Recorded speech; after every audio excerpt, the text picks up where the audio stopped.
18. mendearen bukaera arte, luzera unitateak aldatzen ziren eskualde eta ofizio batetik bestera. Egoera nahasi horrek injustizia eta arazo asko eragiten zituen.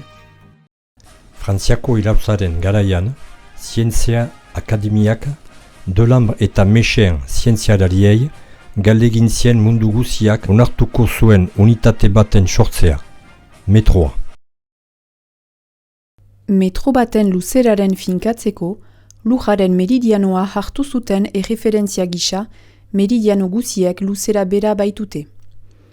Lehenik, adostu zuten lujaren itzuli osoa 40.000 kilometrokoa zela, eranai baita 40 milioi metrokoa.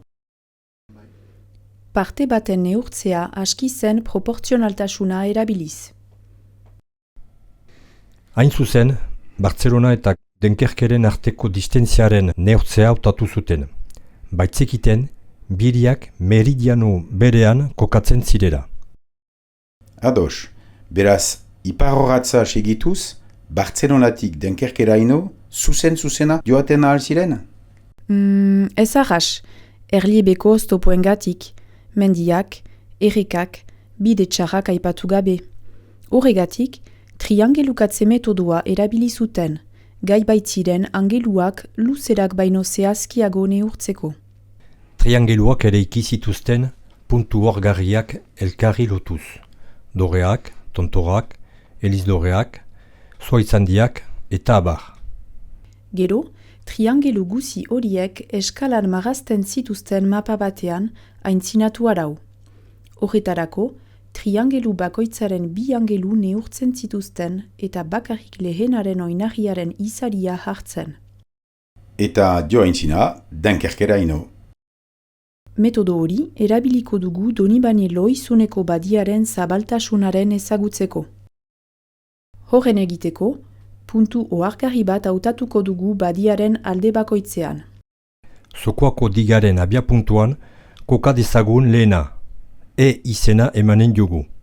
Donibane Lohizuneko aldean, aldiz, eskaileretan ezar dezagun bigarren puntua. Izena emanen diogu. Luzera dugu neurtuko. Internet sarerik gabe gaude beraz Google Mapik ez, luzeraren bere ara atzemateko. Lasai, zehatz, eskumenean ditugun tresnekin badugu nahikoa. Naixeari zirazu. Haatik, argita garbi usten dizuet, ez dudala zuen sokarekin badia igerika zeharkatuko luzeraren neurtzeko, erokeria baita. Zaude isirik, zehatz, Delambre eta Mecheren triangelukatze metodoa erabiliz, ez zira bustiko, menturaz.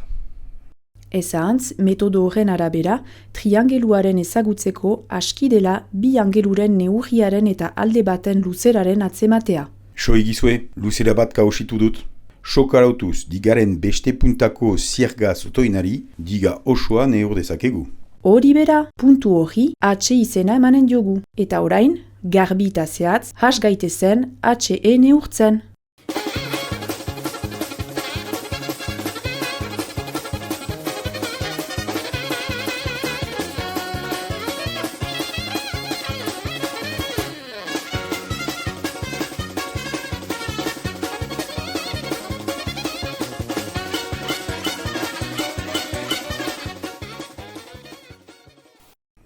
Eta orain, parean dugun digaren goratasunaren gatik eta etxoraren gatik, ezinezkoa zaigu puntutik ikustea, eskaireretako puntua. Horregatik triangelu hau ezin dugu ezagutu, angelu horia ezin dugulako neurtu. Beraz, bi triangeluren beharra dugu. Eta bi triangelu horietan, angelu zuzenik balitz, aixiago litzaiguke triangelu zuzenek probitate bereziak baitituzte. Ez da ala? Hain zuzen, puntua angelu zuzen baten erpina dela iduridu. Gainera, puntutik abiatuz, digarekiko bide perpendikulara segitzen badugu, beste angelu zuzen bat atzemanen dugu. Puntuari begiratuz, puntu hori izena emanen diogu. Beraz argi behar genituen bi triangeluak hor ditugu. EGH eta EGF. Bai, Baina triangelu bakoitzean, beste angelu baten neurria eskaz da. Goazen beraz, neur ditzagun EHG angelu urdina eta GEF angelu berdea, teodolitoaren laguntzaz. EHG angelu urdinaren neurria 64 gradukoa da eta GEF angelu berdearena 63 gradukoa. Orain, 5 datu ezagutzen dituzu. Luzera baten eta 4 angeluren neurriak eta aski zaizu badiaren zabaltasunaren zehazteko.